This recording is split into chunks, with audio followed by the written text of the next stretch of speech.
Hello, there we Hello, are again, here we go. So, live from Spain and the Netherlands. yep. So, what should we speak about today? Um, I don't know if you have something you want. You can start, and I'll jump in, and I'll confuse everything or add to it or whatever. I mean, I've been thinking lately a lot about heroism because I've been Heroin. reading this heroism. Yeah. Yeah, not crack.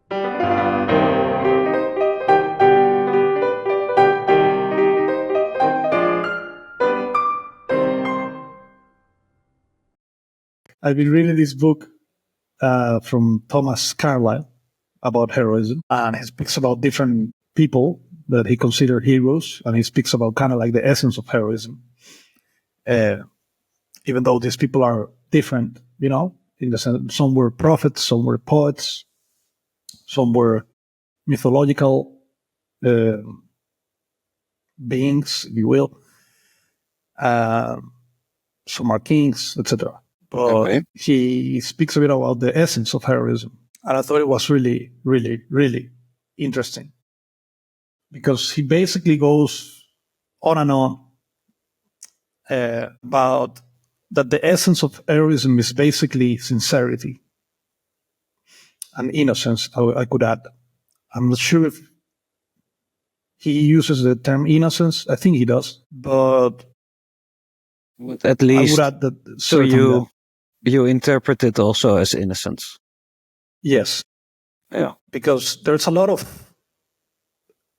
I mean, there's a problem with quote unquote sincerity, in the sense that I've seen a lot of people agree with it, but then they agree with their version of sincerity, which is by definition a lie. Like you cannot have a version of the truth. That's by definition like a lie. It's your your personal version, so to speak, or your personal opinion about things. It is, yeah. In a way, an opinion doesn't exist, right?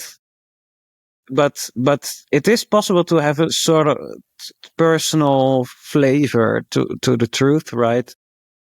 Yeah, everybody does inevitably because just like we all have a face, but all faces are a bit different, or we all have Yeah. a fingerprint, but all fingerprints are different. So of course, like everybody was gonna have their own flavor, so to speak. But sincerity, innocence, is basically, I mean, by definition, like it cannot be faked because if it's faked, then it's not innocent and sincere anymore. Yes. But Yes, but that's with everything, right? right. If this microphone is fake, then it's not a microphone anymore. Right. But as simple as it sounds, and it is simple, is it the simplest of things, even maybe? It's extremely rare, right? And seems to be extremely difficult. People who have given their innocence away, for example, they will always aim at hurting the innocence in others. That's something that I have observed. It happens almost mechanically, like, without regards to their personal opinions, precisely. So even though it's the simplest of things in a way, in the sense that you don't have to do anything to acquire those qualities. Like you are basically born with them. They're the baseline, so to speak. It is the hardest of things to preserve them and to not give it away. The loss of innocence, I've seen around how a lot of people regard innocence sometimes as a childish thing, sometimes as something that other people can take away. And in both cases, I have noticed that person lost their innocence. Like if you think about innocence in any of those ways, it's because you are lying to yourself. You bought into a lie. Because innocence cannot be taken away by external factors. And it is not something that you grow out of. It's not like, oh, I was innocent, but then now I'm not because, I grew up or something like that. Or it has nothing to do with the specific actions that you take or anything like that. Even though, of course, an innocent person. So what would innocence be then, according to you? Because there is obviously a form of innocence that is commonly called innocence, which is a bit like just a blank slate and naivete, just a sort of nothingness, and you obviously in some ways grow out of it. You know, when you first learn a language, you look at it with innocent eyes at the beginning, but after a while, you can't do that anymore, right? You're trained. So that's what people often think about with innocence. Exactly, exactly. But I don't think is that like that's just more kind of like a practical thing, right? Like it's like, yeah, you don't know the language, so you're blank about it, and then you can learn a lot, and now at some point Yeah. you maybe know the whole thing in and out, So and you can. so the innocence that you mean would be in the example of learning a language. It would be that you learn the language, so you know a lot of stuff about it. Maybe you use it a lot, but there is still a neutrality or a sincerity in your looking, the same neutrality or the same innocence that you had before you knew anything about it. Yes, exactly. Yeah, in a way, you could say, using the example of learning a language, you could say that because now you know the language, maybe you're not impressed as much by certain things as you would have been in the beginning, but you still have the capacity to be impressed in that way in general, in the sense that maybe you can learn another language and you can still get impressed that way. Or maybe there are certain other things of the same language that could impress you in such a way. So you don't. And maybe even the same things, I guess, could impress Yeah, you know? could be. I Yeah, sometimes look at people, look at their face or something like that, and I just see the way their nose looks or whatever, or the way their eyebrows look. And I think, oh, nice, looks nice. While you've seen it millions of times. So it can right. be whatever. That's an interesting observation, because yes, I think innocence comes with that. It comes with the capacity to be perplexed, so to speak, or of awe.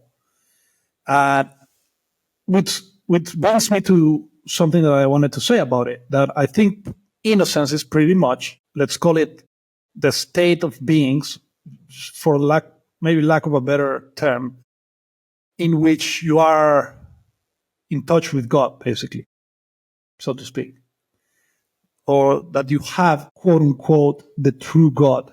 I almost don't want to say that, because I don't want people to think that this is a proselytizing thing, as in, oh, this is a true God, that's a false God because somebody said so.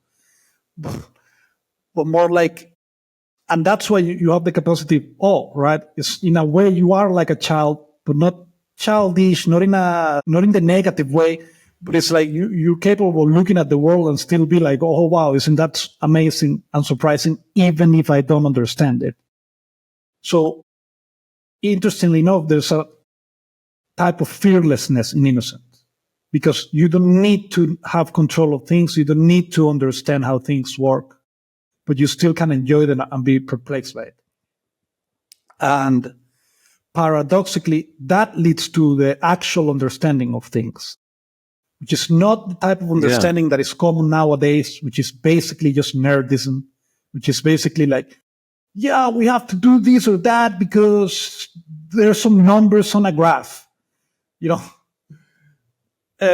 it's more like a immediate type of understanding, and it is always in a way simple. Yeah, I notice this often with the true understanding coming from the innocent looking, but because everyone has their pet peeves or their things they find difficult to tolerate or to stand, and they look away.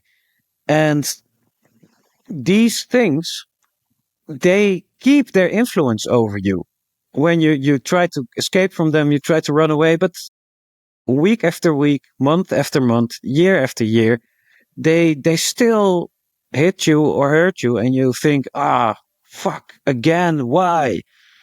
But the antidote to it is looking at it without any other thing, just looking at it, not even looking at it from the bright side or the good side or whatever. just looking at it, and Right. Right. a simple thing, but also the most difficult thing. Yes, that's certainly I would say that is the rarest. If I had Yeah, to, you know. yeah, because you see this with people often. It's easier to flip, as in I hate that person or I hate that group, and then after a while oh no, I love them and I love that group, than to become neutral, so to speak. You see people flipping way more than That's that's becoming a innocent. that's so interesting because that brought a memory that comes quite well to the point. Like one time I was in high school, I was just sitting on the classroom. It was recess time, but I don't know. I was just there in the classroom, and there was a girl from my high school, and she was speaking with another girl or whatever, and she was saying like, "Yeah, my mother, like, she's not a Christian anymore because she had to divorce, and the people in the church started like judging them. So she didn't like it. So she was like, well, you know what? I'm out of here." And then on that instant, I felt like instinctively on my mind, I was like, wow, I have to meet this woman. She sounds amazing. She sounds, now that we're speaking about it, I would say even it gave me like maybe the sense that she could be heroic, even though I wasn't thinking in those words. But instinctively in that moment, I was like very curious. I was like, wow, like I had never seen that. I had never seen somebody taking a stance like that. But then just after that, she keeps talking and she said to her friend, yeah, so now she's a Buddhist. And then I was like, oh, it's just some other color for the bullshit.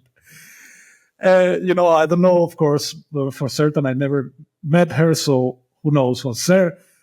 But it's probably not real that you're a Buddhist just because now you don't like your church. I don't think you can just like, whoops, I'm a Buddhist now.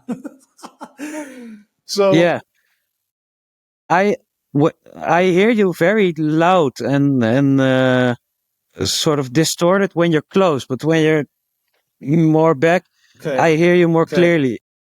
I don't. Is there a way for you to know when it is happening? no. I'll try to fix it later with the setting up the mic in such a way that I can get excited without fucking the conversation up. Yeah, because it's probably better if it's too soft than if it's too loud. Because if it's too loud, everything is muddy and stuff. All right. So, anyways, This is better. This distance sounds much better. okay. Alrighty. So yeah, that memory came to mind. Yeah, because now that I think of it, like the taste that I got when she said the first part, it is similar to what I've been thinking about heroism. So like for a moment, I was like, wow, somebody actually took a stance and told these people like, no, like. But then I realized that she was just moving from one bullshit to the next, which back to what you were saying, right? The innocence would have been more like maybe she does take a stance, but then she remains serene about it in the sense that you don't have to then go and become a Buddhist necessarily, or you don't have to hate the church now. You can maybe see like, wow, you guys are assholes, so I'm not coming here anymore or whatever. But you can internally you can remain. What's the word? Yeah, because sometimes you have to take a stand. Sometimes you have to go. Maybe you do have to go from Christianity to Buddhism in your life. Could be true. But if such a thing happens, you have to make sure you do it. Indeed, you said serenely or neutrally or yeah, and through this all that we were speaking about, right? Like if you look into the world and your life with innocent eyes, then it kind of guides you. So it might be the case that somebody would be guided into Buddhism,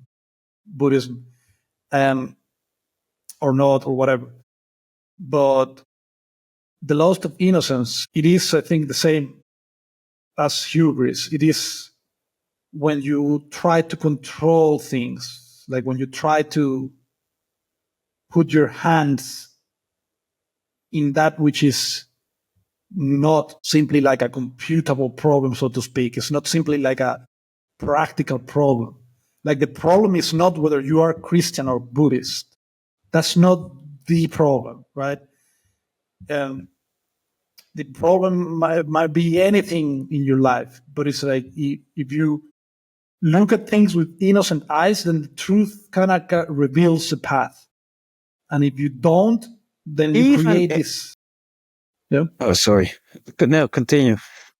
No, like you create these cycles in which you repeat, like you create your own nemesis, so to speak. Yes, that's true. And even if the nemesis actually exists, even if the thing, the form in front of you is actually perverted or crazy or whatever, even then you can still look at it with innocent eyes. And that is always the solution. And this was something I was thinking about this afternoon. For me, this is with for a large part with the left, right, or women even.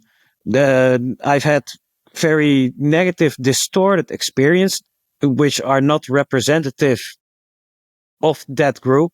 Maybe it is in some way because the group is perverted here in where I live, but not of the real group, in a way. And I find myself losing the need to always say this is wrong about them. That is wrong about them. This is going wrong. And I'm more looking at, wait, this is their core principle, and that's how it works. And that core principle might have been perverted by them or used in an evil way, but I'm managing to just stop at saying this is that principle. Just like you could say when a girl gets raped because she is way too provocative in the ghetto. You as a man, it's very easy to say, yeah, you can't be provocative in the ghetto. You have to watch out in circumstances like that. But for the girl, she says, yeah, but I should be able to be there and the blah, blah, blah. And you know how much it hurt and blah, blah, blah. But eventually she'll have to distill that principle, just simple. Yeah. In crazy, dangerous situations, you should watch out and you can't just do everything. Eventually Right. she'll distill that neutral principle from an evil situation. And that's then you get out of it. Yeah, that's interesting because, yeah, and in that example, you can see the loss of innocence also on both sides, right? There's like both sides are actually true, but in the words, in the sense that, yeah, it is a good idea to take care and to know where you're at and to know how to behave in the place where you're at. But it's also true that there are principles that should be, what's the word, upholden. Upheld, And yeah. upheld, yeah. And that people should be able to make mistakes and not get wrecked in terrible ways just because they made a mistake, right? So, but both sides, when they come from the loss of innocence, they just harm each other because the man is angry maybe for his own personal egoic reasons, and then the women also sometimes women even take advantage of the victimhood in order to get cookie points, victim points. So the innocence can be lost in both sides. If there was innocence in both sides, then the problem would be solved extremely simply, right? Which is like, yeah, she would understand due to her experience that she has to be careful, and people would understand that it's better to live in a world where that doesn't happen. Like both come hand in hand. Yeah. Yes, and both sides don't want to admit the principle of the other, or because indeed, if the girl comes with her own principle, yeah, it doesn't matter that I made a mistake or whatever. It still means that this, even if I make a mistake, this shouldn't have happened. Yet it did. That's an equally true principle, right? And you see that the often men who highlight the other side say they're also infatuated with their own principle as if it is above hers. Exactly. But they're both equally true, and ideally you would immediately internalize both and move you can on. just see both are true. And that's interesting, because it does shows the lack of innocence on both sides, which is quite interesting because that's literally what happens on the story of Adam and Eve after they eat the apple, and then God comes, and then they both start pointing fingers at each other and hiding themselves. Like they become ashamed, and at the same time they point the finger at each other, which is it's so accurate, really. It's so weird how accurate that story gets. The more I think about it. Yes, it's like people find it more fun, more engaging to not get their needs met and to remain in danger or remain unfulfilled, but be able to blame someone else for it. It's like they choose that every time, because the two things, they cost exactly as much energy. The energy you use to blame can also be used to give something to someone else or to internalize a principle. But every single time they blame the other not meeting their needs, and the other blames them, so their needs are also not met. And this repeats endlessly. Right. And it's also like they hiding from themselves, right? When people usually blame others like that, it's because they're hiding from themselves. They're hiding, I guess, the aspect of the other in themselves. They're like ashamed of. Yeah. And it's like they gave into a lie that says that the sufferings of your life or that the pains are there because you're innocent. Something like that. It's like people seem to think like, because they're afraid of being innocent. It's like they think that if they're innocent, that's what will cause them pain, and people will take advantage of them and stuff like that. But it's like a foundational lie, because it's actually the other way around. It's just a lack of knowledge. A lack of knowledge might cause your exploitation, right? That could be. But innocence, but it's still like not. Innocence is often accompanied with a lack of knowledge. Because the child, right? Yeah. He doesn't know, so he sort of often defaults to a kind of innocence. And then you get hurt often because you don't know anything. And people start equating it, I think, with the innocence itself. Do you read that? Yes. Yeah, because I think like when you get hurt, then you get like people tempt you. It's not exactly people, it's the forces of evil through people. Then they tempt you to make it about yourself in order to try to get rid of the pain. So, for example, if you get exploited in a shitty way and you're in pain, then you get to make it about yourself by identifying yourself with the victim or by seeking retribution, right? And in both cases, you get to make it about yourself. But in both cases, you fall for the trap, because the innocent take would be that you still can use your practical mind to see that you were in pain because such and such happened to you. But then you don't poison yourself on top of that by blaming yourself for the event. It's just like that I also had I was reminded of this vibe when you said about people who hurt you or who hurt me. You said about them, they see they see your heroism and they hate it, right? Your That was a innocence. thing, or your heroism or innocence, and they hate it, so they want to hurt it. But this also, I had me thinking about this, but this also struck me as, at least in my case, fundamentally untrue. I think those people didn't see my innocence or heroism and just saw something else.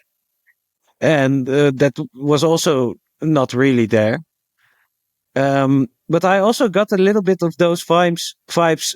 It's in the conspiracy crowd. This is a very big thing that people say, right? They hate us because we see through. They know we see through them, and because we're special, because we're the ones who can stop them. So they, the big bad wolves, hate us especially. And I could sense sometimes that that would feed into someone's ego, right? Because I think, nah, most of the Yeah. time you're not singled out. Especially, they didn't see, even if there is heroism in you. I don't have the feeling that the people around me see it Well, that's the necessarily. thing. That's the thing. I mean, those people into the conspiracies are like that. They actually fell into the trap because evil and hate are never personal. They never are. And when you take them as personal, that's falling for the temptation that is posing to you. And that's losing your innocence. Because if a person is hateful, if person A is hateful and then person A does hateful stuff towards you, that's person A's problem. Your problem about it is practical. So I'm not saying that it's not a problem at all. It is practical. Like you want to get away from that, or you want to defend yourself, or whatever. But that's it. But internally, that's not even your problem. They have a problem. Like they have hate on their hearts, and they That's always true. try to make it about you. They always try to wrap you with it and to play identity games to make you identify yourself with it. To make Yeah, you, oh no, that's I did it true. because you, blah, blah. But even on a practical level, yeah, sure, it's their problem and not yours. But even on a more practical level, I think it's often not. I think they just often don't see heroism and then they hate it. At least in my experience, they just don't see heroism or whatever. They don't recognize what's Well, in there. I'm not sure. I'm not sure exactly what you mean with that because it would depend on the circumstances. Because in the again, there's no such thing as heroism without innocence, right? So which is something that we have to speak about since we're talking about it, because there's a lot of fake heroism, and most of heroism on our times is fake heroism, because heroism it doesn't even necessarily is loud and noisy or anything like that. Sometimes it might be, but it's Yeah, not but necessarily like a. what I mean is it's quite simple. What I mean, the heroism. Suppose some truly heroic deed is done by someone in the street, by a philosopher, maybe by Socrates. Maybe he does some selfless act. There's a big chance that most people that are also on that street looking at him just see, an ugly guy, or they just see, they just see random stuff. They do, usually, in my experience, they don't see the essence of that heroism and then hate it. They just see a normal happening. Someone is feeding his cat or whatever. Yeah, yeah, like In my experience, people. they don't see the heroism. Yeah, I mean, coming from what we were saying of how innocence allows you to see the world like with fresh eyes, so to speak. So when you lose innocence, you cannot see the beauties of life. So yeah, it is true that most people cannot see heroism in that way. However, because also when you lose innocence, you give part of yourself to the evil forces, whatever they are. I mean, that happens automatically. It's like whatever you don't look about yourself, whatever you judge inside of yourself and you try to push out or repress, it will always be taken advantage by the evil forces that surround us. Always. That happens also almost like mechanical. Like it's just like almost like a mathematical formula. It just happens like that. Whether the person likes it or not, whether the people are aware or not. So basically what I said when I mean that people who lost their innocence, they tend to hate the innocence in others, the pattern of scapegoating, basically.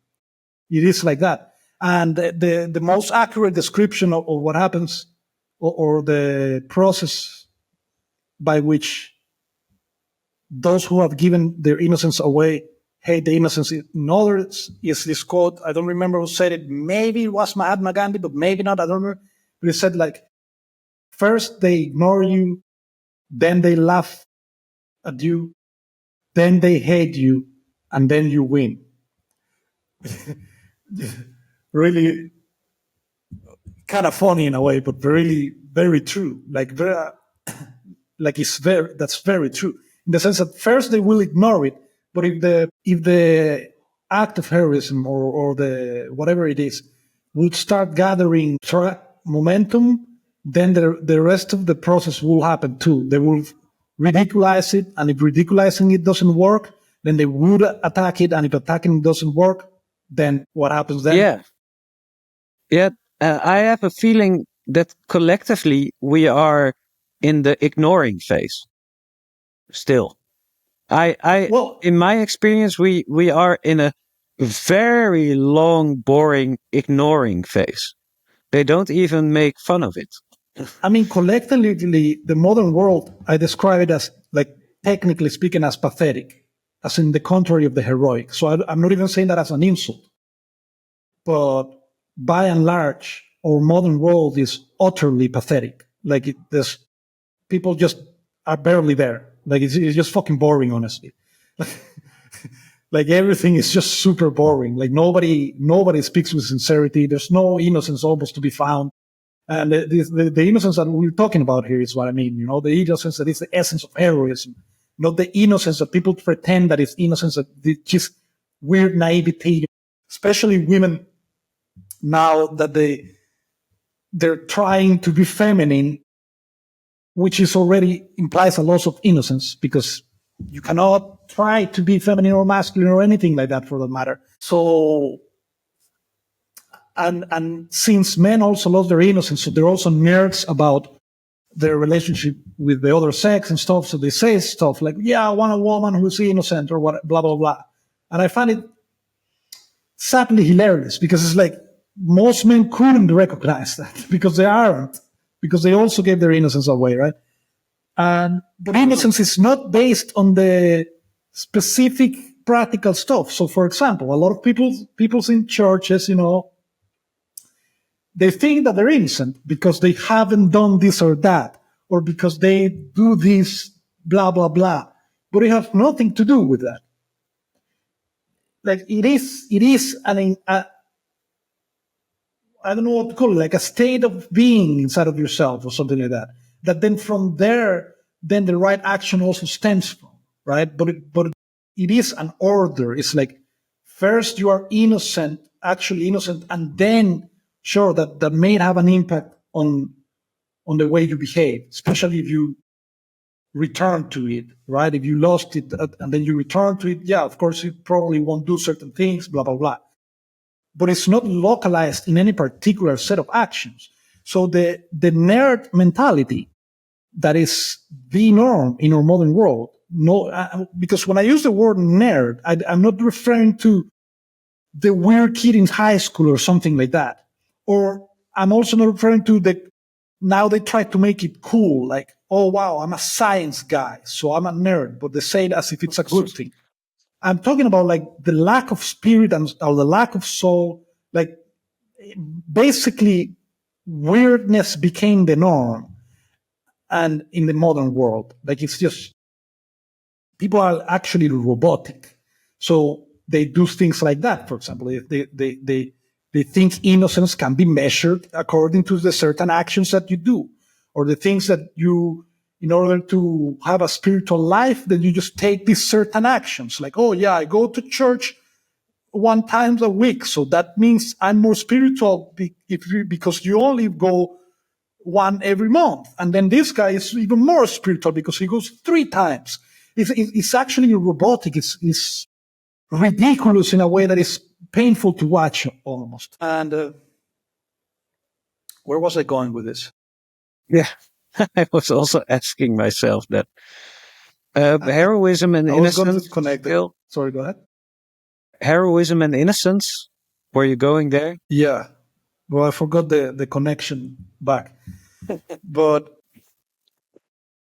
yeah, so in general, we live in a times with the lack of heroism is in all its ways. Because another important thing to note is about heroism is that it always starts in the small. Heroism doesn't begin when somebody makes a grand action. If it begun there, it's because it's a lie. It begins in the smallest of things. It begins in the internal, what to call it, like a devotion to the truth of some sort, like the full willingness to live by sincerity and by truth. That it's not just like a lifestyle or like a choice or like a sometimes I say the truth and sometimes not or anything like that. But it's like you actually have put the truth above everything else. Yeah, modern people often want like the grand gestures of heroism, right? Right, because this they're is what they lacking it. fantasize about. And if they try to do it, they just try to do something like that. And I knew someone that as a child, she would dream about saving people, like people that fell into the water, and she would swim towards them and get them out. And then, oh, you are the hero. And she would dream about that sort of stuff as a heroic fantasy. And yeah, I found it interesting because I thought, huh? You? Do you care about heroism? But the way you live, that I didn't know that you even could perceive that sort of stuff, because Right. the discrepancy with their daily life is huge. Yeah, because most heroism out there is fake in the sense that its end is not the truth. Its end is the heroic act and the heroic recognition and the applause and the whatever it is. So by definition, it's not heroism. It's just fake. And people are affected a lot by this. I see this also a lot in Elon Musk. And here we might disagree a little because I see a sort of mix of fake heroism and real heroism. I think there is some real heroism in him, but there's also fake heroism in him. For example, just his idea about going to Mars, saving the Earth, sustainable energy, and electric cars for sustainable energy, that sort of stuff.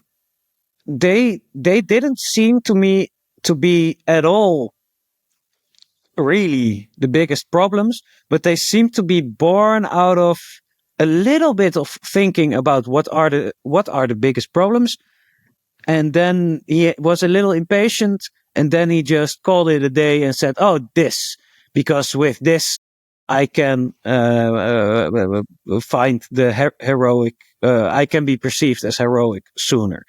And he also does this with his, he has a transgender child, right? A son that became a trans woman. And he speaks about this child in interviews. And he says, oh, the woke mind virus got hold of my child. And oh, tremendous pain. And now I want to defeat the woke mind virus so others don't have to experience it too. But it's so, this can be true. This can be a motivation for someone that's truly heroic. This can be, but with him, it's it's half made up. It's half for the heroic effect, and maybe more than half. I don't really know. I do see some of the true heroic in him, a little bit. I Well, I won't mean, say it's not there at all. I don't know. I don't really know, right? Because, well, one thing that I would argue is that I don't think there's such a thing as there's something a little bit truly heroic in somebody, and then there's fake heroism in the same person. This kind of like go hand in hand Yeah, with what we were discussing the other day. But it's like I don't think you can have both essential substance in the same individual. Like there cannot be a person who is innocent, but then also not innocent on Fridays. Like, but oh, yeah, what? but Like, yeah, but I see I this don't, all the time. I see this happening all the time. It's just you can sing some pure notes on pitch, and some notes right, are off pitch. right. But that's the You're thing aiming because for the right thing, maybe, but sometimes you fail, and it's not the right thing. right, but that's simply error. That for me is included in package. That's going to happen. For me, heroism doesn't imply being correct in practical ways. For example, you can have a person that is fully a heroic person that is completely wrong on their aim because they lack certain knowledge or lack certain practical stuff or whatever, or because they are To me, mistaken. that person is not fully heroic because Well, you could argue that you the yeah sorry, go ahead. you need he's not fully heroic because the full hero has both sides are right.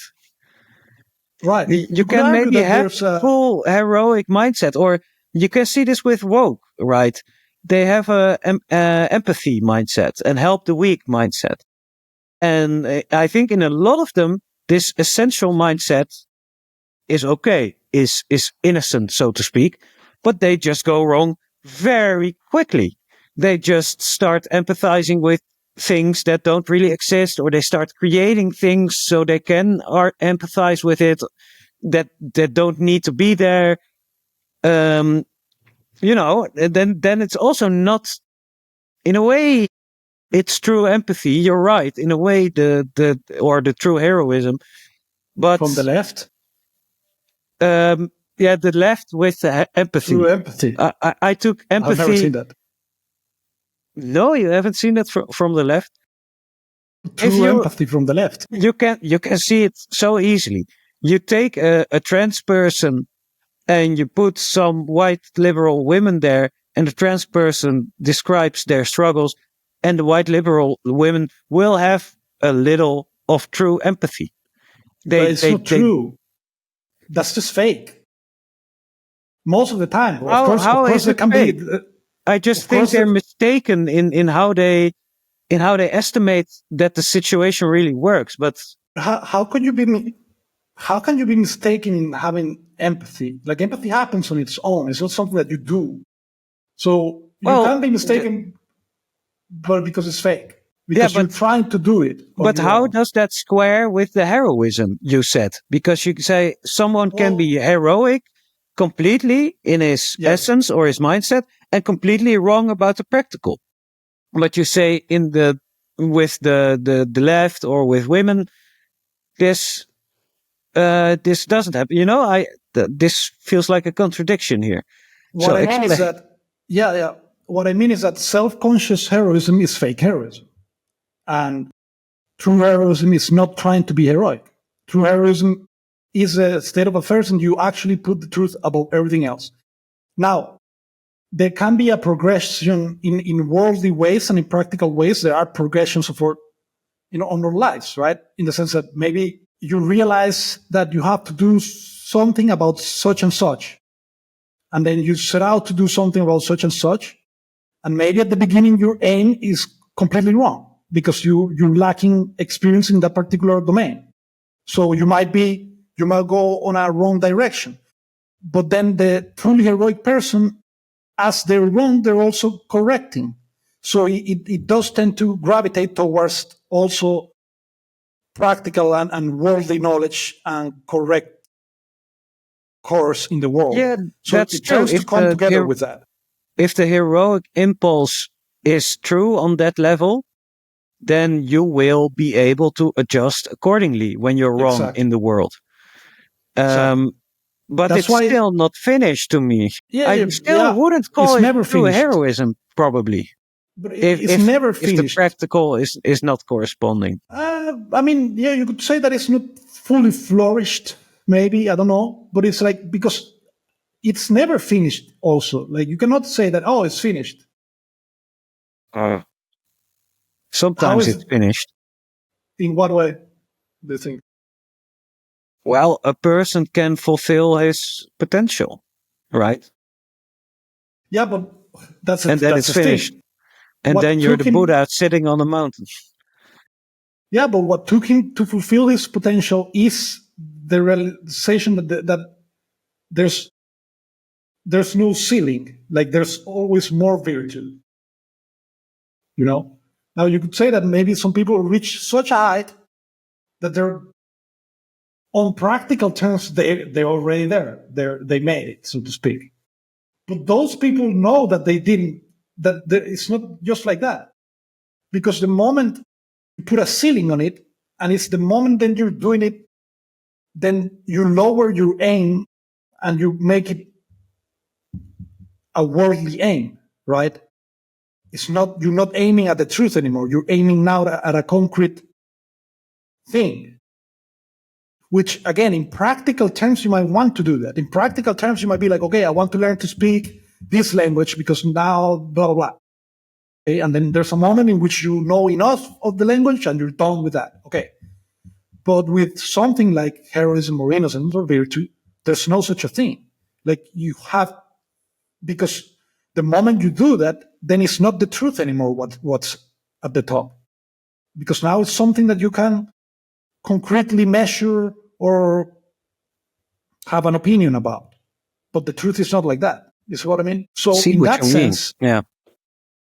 an individual is either aiming towards the truth or they're not. So they're either innocent or they're not.